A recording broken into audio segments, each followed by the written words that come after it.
बस डेपोमध्ये बस साफसफाईसाठी चालकाने वॉशिंग रॅम्पवर बस लावली, मात्र ब्रेक न लागल्याने ही बस रॅम्पवरून खाली घरंगळत येऊन त्यात अधिकाऱ्यांच्या 2 गाड्यांचं नुकसान झाल्याची घटना जळगाव बस डेपोमध्ये घडली आहे।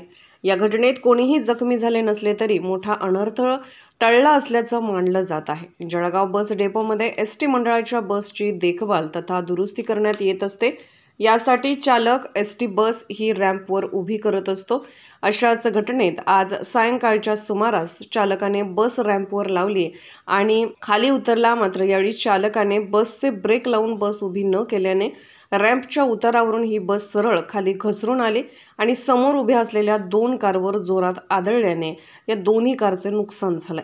यामध्ये एक कार ही विभाग नियंत्रक यांची होती।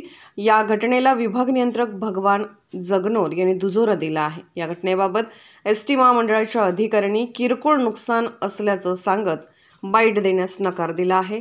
झाल्या घटनेने मात्र अनर्थ टळला असला तरी अशा घटनेने एसटी महामंडळाने गांभीर्याने घ्यायला हवे, अन्यथा मोठा अनर्थ झाला असता तर त्याला जबाबदार कोण असा प्रश्न प्रवासी वर्गात उपस्थित केला जात आहे।